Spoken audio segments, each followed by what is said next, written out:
Sur son téléphone, il ne cesse de revisionner la dernière vidéo envoyée par son fils, encore vivant le 30 août 2023. 2 ans après, Ruben Paco veut croire que tout n'est pas perdu dans la recherche de la vérité sur la disparition de Victor Paco. Jusqu'à ce moment que nous parlons, je n'ai jamais dormi une nuit entière. À 20h, j'ai sérieusement sommeil. 23h, je suis debout jusqu'au petit matin. Dans cette vidéo envoyée à son père avant sa disparition, Victor Paco se rend sur un flanc du barrage hydroélectrique de Nachigal. L'ingénieur de génie civil ne reviendra plus jamais. L'embarcation a chaviré avec ses occupants.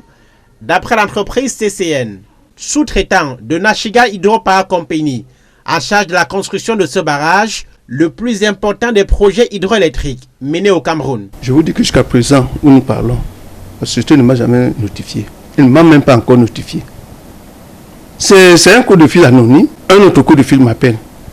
Étant alors au barrage, lui me dit qu'il est au barrage. Et qu'il me dit que papa, viens vite.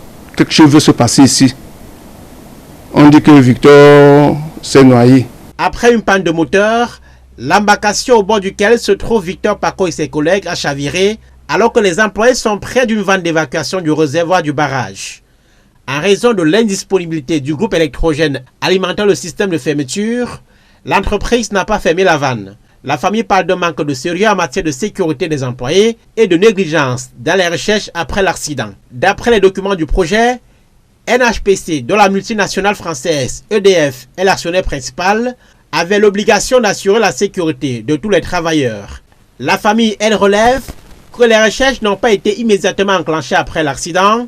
Le procès pour homicide involontaire et activités dangereuses en cours au tribunal de Nanga et Boko est émaillé d'opacité sur la programmation des audiences, se désolent les conseils de la famille. De manière informelle et en faisant des diligences que nous sommes au courant des dates d'audience.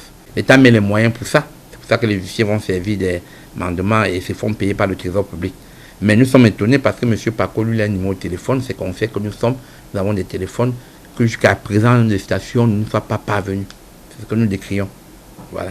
C'est comme une lenteur ou un dysfonctionnement qu'il faut décrire. Répondant à Equinox, le consortium NHPC explique avoir déployé le maximum de ressources humaines et techniques pour les recherches après le drame, mais a été buté par le fort niveau d'eau du réservoir lié à la saison pluvieuse. À quelques semaines de l'inauguration du barrage dont les travaux sont achevés, les proches du défunt de 30 ans craignent que l'affaire tombe dans l'oubli. Une procédure pendante à Nanterre où des responsables de EDF sont poursuivis, tandis que la Banque mondiale, principal financier du barrage de Nachigal, vient d'être saisie par la famille. NHPC a su pour sa part avoir renforcé la sécurité depuis le drame d'août 2023 sur le chantier et signale que son sous-traitant CCN n'a pas encore trouvé un accord sur le montant de l'indemnisation à verser à la famille.